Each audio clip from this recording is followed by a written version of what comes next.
नमस्कार, capital express news में आपका स्वागत है। मैं हूं आपके साथ अंकिता। चलिए बढ़ते हैं मुख्य खबर की ओर। श्री नंदराज गौशाला लेकोड़िया से 498 गौमाता के लापता होने की जानकारी बंगलामुखी शक्ति पीठाधीश्वर संत श्री कृष्णानंद जी महाराज ने प्रशासन को उपलब्ध करवाई थी। श्री कृष्णानंद जी ने लेकोड़िया गौशाला से तकरीबन 500 गायों के लापता होने के आरोप के साथ लिखित शिकायत में कहा था कि श्री नंदराज गौशाला लेकोड़िया में 1000 गौमाता के लिए मध्य प्रदेश सरकार 20 रुपए प्रति गौमाता के मान से अनुदान दे रही है। सरकारी पशु चिकित्सक अपनी रिपोर्ट में 500 से ज्यादा गौमाता गौशाला में होना बता रहे हैं। संत श्री का आरोप है कि सरकारी दस्तावेज बता रहे हैं कि प्रति गौमाता 20 रुपए के हिसाब से अनुदान 1000 गौमाता के लिए पड़ रहा है। इधर दूसरी ओर पशु चिकित्सक द्वारा दिए गए सरकारी दस्तावेज में 500 के आसपास गौमाताओं का होने का जिक्र किया है। महाराज का सवाल है कि 1000 गौमाता का अनुदान गौशाला को मिल रहा है। सबको बताया गया है कि 1000 गौमाता गौशाला में है, तो सरकारी डॉक्टर की रिपोर्ट के अनुसार बाकी सैकड़ों गौमाता कहाँ हैं? संत के आरोपों के बाद आनंद फानंद में गौशाला समिति सदस्यों ने अन्य गौशालाओं में गाय भेजने का जिक्र किया था, लेकिन उक्त गौशाला के संचालकों ने भी सामने आकर स्वामी जी के सामने आकर दूसरी गौशाला की गाय के यहाँ पहुंचने से मना कर दिया। वही बात करें स्वामी कृष्णानंद जी महाराज की, जहां आज स्वामी जी का जन्म दिवस था और स्वामी जी के भक्त अपने गुरु का जन्म दिवस मनाने आश्रम पहुंचे थे, जिसके बाद स्वागत मंच को गौ माता की हत्या के रूप में श्रद्धांजलि मना दिया गया और बाहर से आए कई और साधु संतों यहां तक कि भक्तों ने गौ माता को श्रद्धांजलि देते हुए अपने सर के बाल सर मुंडवा दिए। स्वामी जी यही नहीं रुके और मंच से प्रदेश के मुखिया मोहन यादव पर भी निशाना साधते हुए कहा कि मुख्यमंत्री मोहन यादव के गृह क्षेत्र में इतना बड़ा गौशाला में घोटाला हुआ है और इन आततियों ने गौ माता को कसाईयों के हवाले कर दिया और मुख्यमंत्री जी की भनक तक नहीं लगी। और तो और यहाँ के क्षेत्रीय विधायक तेज बहादुर सिंह चौहान इस मामले पर संतों से बात तक नहीं की। स्वामी जी कृष्णानंद ने क्षेत्रीय विधायक तेज बहादुर सिंह चौहान पर मंच से बरसते हुए कहा कि अब तो विधायक बन गए हो, अगली बार भूल जाना कि तुम विधायक बनोगे और आज के बाद इस आश्रम के दरवाजे तुम्हारे लिए बात बिल्कुल बंद है। वहीं लिकोड़िया गौशाला के संत गंगा गिरी महाराज भी सामने आए। उन्होंने भी मीडिया के समक्ष अपना पक्ष रखते हुए कहा कि मैं तो पिछले कई वर्षों से गौशाला का संचालन करता था, कुछ दिनों के लिए बाहर क्या चला गया। इन दुष्टों ने 498 गौमाता को कहां पहुंचा दिया। आप तो मीडिया वाले, आप ही सच्चाई बाहर ला सकते हैं और सच्चाई बाहर आनी चाहिए। मैं प्रदेश के मुख्यमंत्री मोहन यादव से आह्वान करता हूं कि इस विषय पर तुरंत संज्ञान ले और दोषियों को जेल की सलाखों के पीछे भेजें। की संख्या में हमारे गौ भक्त हैं और ये सोचे नहीं कि स्वामी जी अल्लाह के नाम मर्डर कर देंगे ना। स्वामी जी कोई चिड़िया नहीं है तो मर्डर कर दोगे, या कोई मच्छर नहीं है मसल दोगे। मैं वो घाघ हूँ जो सर्वे करता हूँ फिर हमला करता हूँ। मैं अभी मीडिया में भी कह रहा हूँ, 2 साल का रिसर्च था, इनकी जन्म कुंडलियां मेरे पास में थी। मैं 2 साल से रिसर्च कर रहा था और भी पापियों की कुंडलियां पड़ी है। यहाँ तो तुम सिलेंडर कर दो, नहीं तो वो भी बाहर निकाल दूंगा। बजाओ ताली। चापाखेड़ा से हमारे बीच में जिसपे ये ब्लेम लगाया गया था कि चापसाला में हमने गायें शिफ्ट कर दी है, रूनखेड़ा में जब लगाया था सोशल मीडिया पे कि रूनखेड़ा में हमारे यहाँ गायें शिफ्ट कर दी गई है, बड़ी अच्छी बात है। रूनखेड़ा के अध्यक्ष महोदय हमारे बीच में, वो कहेंगे क्या हुआ। ताली बजाओ। कृष्णानंद जी ने जो मुद्दा उठाया है, अभी हम प्रयाग से आए हैं। मेरा राम दिगंबर अखाड़े से मैं महंत हूँ और अभी 13 अखाड़ों को जाकर बैठक लेंगे और कुंभ में भी योगी जी से चर्चा करेंगे और पूरे मध्य प्रदेश में जहाँ जहाँ गायों का घपला हो रहा है, जो गौ के नाम से पैसा ले रहा है और जो मलाई खा रहा है और गंगों को कुछ ही नहीं दे रहा है, उसका महाराज जी के सानिध्य में संतों की टीम जाएगी, हर जगह जांच होगी और प्रशासन शासन को भी उसमें मदद करनी पड़ेगी। और मीडिया से भी मेरा ये कहना है कि जहाँ जहाँ ये घपले हो रहे हैं तुरंत वहाँ जाकर उसका पूरी जानकारी ले और महाराज जी तक पहुँचाए। और इसका हम कुंभ में जाकर मुद्दा उठाएंगे और कुंभ के बाद में प्रशासन इसको नहीं सुनती तो यहाँ कुंभ लगेगा बाबा, इसकी जवाबदारी प्रशासन की रहेगी। सब दिगंबर से ही आएगा। जय जय श्री राम। कितने गुरुदेव? 1.25 लाख नागा दिगंबर अखाड़ा जी। अभी गुरु भक्त कहाँ से आए हैं?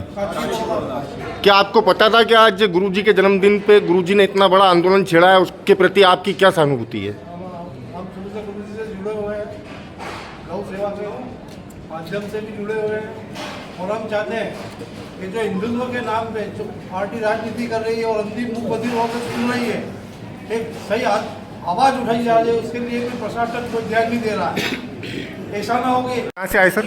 अखिलेश पुरोहित बदलाव जिला से। आज गुरुदेव का जन्मदिन है, प्रतिवर्षानुसार यहाँ पे आयोजन होता है जन्मदिन का अवसर पर। आज का जो आयोजन हुआ है उसको लेके क्या कहना चाहेंगे आप?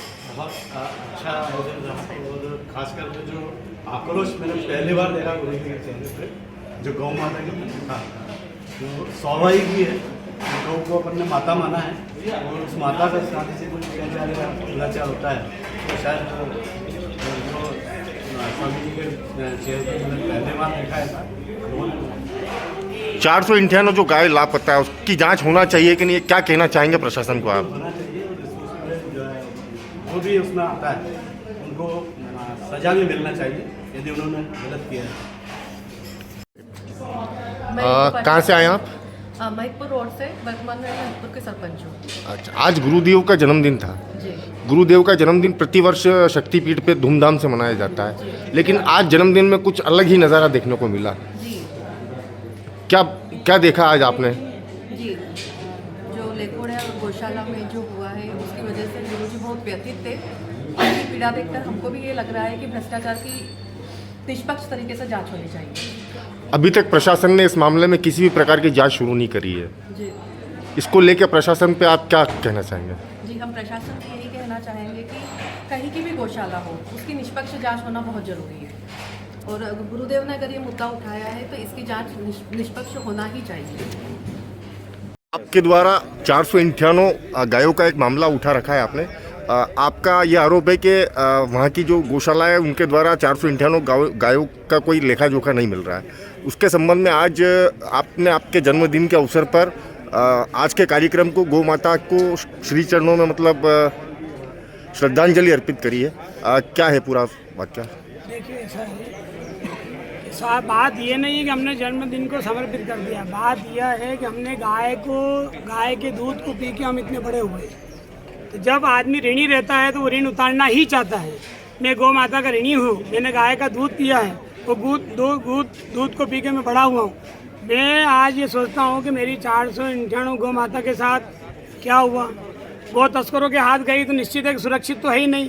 मैंने तो ये मान लिया है गौ तस्करों को दी है, गौ तस्कर लोगों को दी है, तो निश्चित मानिए कि गौ वंश तो हमारा गया और गया। तो आज हमने सादर श्रद्धासुमन अर्पित भी करती हैं और गौ माता को श्रद्धांजलि देती है। हमारे संतों ने आज सारे बाल मुंडवा लिए। मध्य प्रदेश शासन चाहता क्या था? मध्य प्रदेश शासन के अधिकारी लोग प्रशासनिक सेवाओं में क्या चाहते थे कि संत समाज आए और अपने बालों का मुंडन करे गौ माता के लिए। तो हमने कर दिया। ये हमारा एक कार्य था जो करना था हमको। गौ माता को अपने शरीर भी अर्पण कर दिया। ये चीज़ है। जिस प्रकार से आपने प्रशासन को भी खुला चैलेंज दिया कि अगर दोषियों के खिलाफ कार्रवाई करें, नहीं तो अन्यथा बहुत बड़ा जो है 2028 तक की आपने बात की है कि कुंभ के दौरान जो बहुत सारे साधु संत इकट्ठे होंगे और बहुत बड़ा आंदोलन होगा। नहीं, आंदोलन तो क्या है, ये तो आदि अनादि काल से गौ माता की रक्षा के लिए संतों का एक दायित्व है। संत का जब जन्म होता है तो वो गौ गंगा गीता गायत्री के लिए होता है। संत किसी व्यक्ति विशेष का नहीं होता, पूरे राष्ट्र का होता है। तो हमारा जो मुद्दा है वो गौ माता का है। जो हमारे 4 प्रकल्प है, गौ गंगा गीता गायत्री, उसमें एक प्रकल्प हमारा गाय का है। वो गाय का जो प्रकल्प है हम उसको पूरा करना चाहते हैं। गौ माता के साथ अन्याय हुआ है, उसको हम न्याय दिलवाना चाहते हैं। तो स्वामी कृष्णानंद जी किसी व्यक्ति विशेष से राग द्वेष नहीं रखते। समिति से हमारा कोई लेना देना नहीं है। हमारा समिति से कोई संभाषण नहीं करना। हमारा तो ये कहना है कि जो वहाँ पे पदन अधिकारी है, जो अपने आप को चेयरमैन कहते हैं, सचिव कहते हैं, कोषाध्यक्ष कहते हैं, इनको उठाओ, इनसे पूछो कि क्या कारण है कि तुम जवाब नहीं दे रहे हो, क्यों आप लोगों से भग रहे हैं। स्वामी जी सही है तो मीडिया के सामने आके बोल रहे हैं ना, आप प्रश्न पूछ रहे हैं, हम जवाब दे रहे हैं। ऐसे वहाँ के अधिकारियों के बुला के उनसे जवाब मांगो, तब हम जाने कि भाई कुछ काम हुआ। खेड़ा गौशाला के एक वर्जन आया था लेकोड़िया गौशाला से, जिसमें बताया गया था कि राधा रानी गौशाला के अंदर 458 में से कुछ गायें पहुँचाई गई है। क्या है मसला है? एक भी गौ माता श्री राधा रानी गौशाला नहीं पहुंची हैं। जैसा कि पूज्य गुरुदेव ने 458 गौ माता का हिसाब पूछा, उसी प्रकार हम भी कहना चाहेंगे 458 गौ माता आपकी गौशाला से गई कहाँ है, ये उनको प्रूव करना चाहिए। जिन गौशालाओं का नाम लिया है वो गौशाला रजिस्टर्ड नहीं है, अभी तक गवर्नमेंट फंडिंग नहीं है, और मात्र जो नई गौशाला हैं, जो आपकी इतनी पुरानी गौशाला होते हुए हम कैसे वहाँ गौ माता रख सकते हैं। तो इस प्रकार से जो आरोप उन्होंने गौशालाओं पर लगाए हैं वो बिल्कुल गलत हैं। और एक भी गौ माता राधा रानी गौशाला तक नहीं पहुंची है, ना ही लुनेरा पहुंची है और ना ही चापा खेड़ा पहुंची है, क्योंकि चापा खेड़ा और सभी की न्यूज़ भी हमने देखी है। तो हम सभी से कहना चाहेंगे कि पूज्य गुरुदेव ने जो मुद्दा उठाया है 498 गौ माता का, उसमें हम पूज्य गुरुदेव के साथ हैं और निरंतर ही जो गौ माता के साथ हुआ है वो कहीं ना कहीं आप सामने लाएं और कहाँ गई 498 उसका जवाब भेज दें वहाँ की जो समिति है वो सभी। अच्छा, एक बात बताइए कि राधा रानी गौशाला से यदि किसान गो वंश ले जाता है, गौ माता ले जाता है, तो उसके लिए क्या कागजी फॉर्मेलिटी होती है? राधा रानी गौशाला से अगर कोई गोभक्त दूध के लिए गौ माता ले जाता है जो गांव में होता है तो उसका आधार कार्ड लिया जाता है, उसका मोबाइल नंबर लिखा जाता है, कौन सी गौ माता उसको दी गई है, कौन से कलर की है वो लिखा जाता है और उसके घर तक ये जानकारी रखते हैं हम लोग कि यदि वो गौ माता कारणवश यदि अगर गोधाम को चली जाती हैं तो उसकी भी रिपोर्ट हमें भेजें, अन्यथा उसके घर से ना तो बेच सकता है और ना ही कहीं छोड़ सकता है। गोवंशों पे टैग भी लगा रहता है, शासन का एक नियम है कि उसमें गोवंशों को टैग लगे रहते हैं, जितने भी गोवंश गौशाला में है उस पर टैग लगे रहते हैं, उस पर गोवंश की पहचान आधार कार्ड जैसी रहती है। तो क्या आप मानते हैं इसको कि अगर वो चीज़ नहीं है तो इस प्रकार का जो महाराज जी का आरोप है बिल्कुल सत्य है? सत्य है। तो जिस प्रकार से आपने एक लिकोड़िया गौशाला पे आरोप भी लगाया कि बोले आप कहते हैं कि बोले हमारी जो गाय वहाँ गई आपके वहाँ पे, तो आप खुद ने अभी आप आरोप लगाया कि एक मशीन आपने दी थी, वो मशीन उन्होंने खराब करके पहुँचा दी थी। शुक्ला भरने की मशीन पिछले 1 वर्षों से हमने दे रखी थी।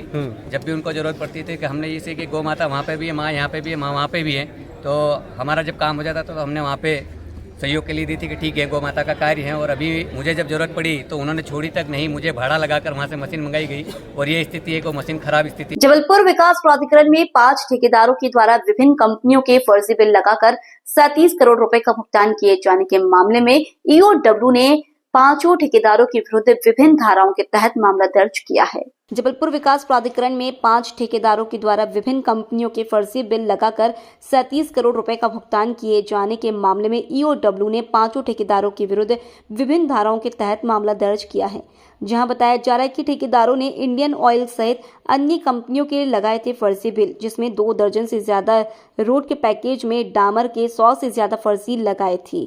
इनवॉइस 2023 में पीडब्ल्यूडी के द्वारा ईओडब्ल्यू में शिकायत की गई थी, जिसमें ईओडब्ल्यू के द्वारा मामले की जांच करते हुए बिलों का सत्यापन कराया गया, जिसमें सभी बिल फर्जी पाए गए। वहीं ठेकेदारों ने एमपीआरडीसी की जबलपुर और मंडला में सड़कें बनाई थी, जिसके भुगतान के लिए फर्जी बिल इस्तेमाल किए गए। वहीं ईओडब्ल्यू अधिकारी ने बताया कि सभी ठेकेदारों पर मामला दर्ज कर अग्रिम कार्रवाई कर ठेकेदारों को गिरफ्तार करने की कार्रवाई की जाएगी, जहां शासन को करीब 37 करोड़ रुपए का ठेकेदारों के द्वारा चूना लगाया गया है।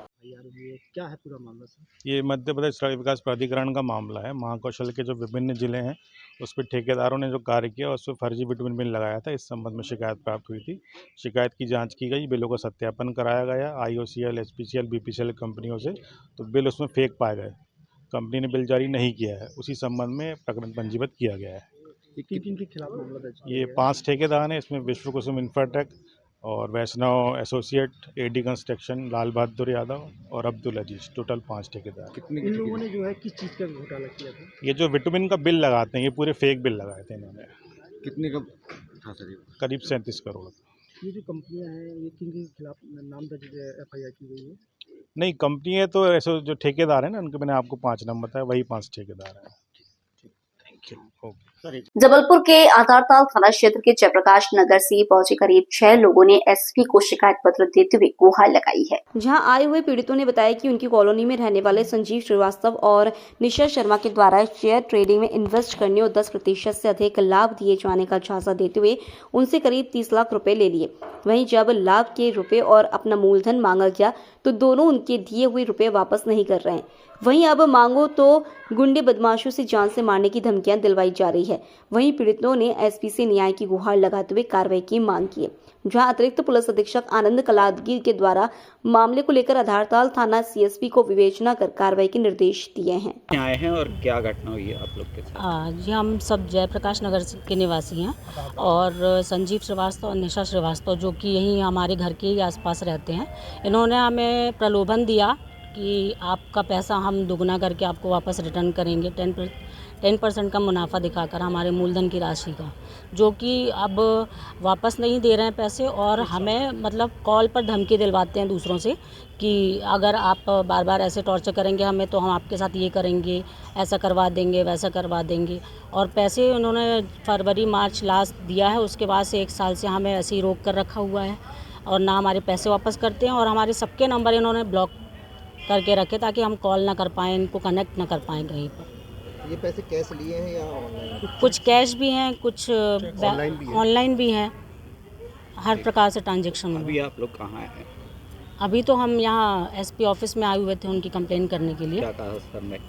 सर ने बोला है कि आप सीएसपी ऑफिस पे आपकी ये फाइल दी जाएगी, उसके बाद 1-2 दिन तक मतलब वेट कीजिए, हो जाएगा सब, मतलब करेंगे काम।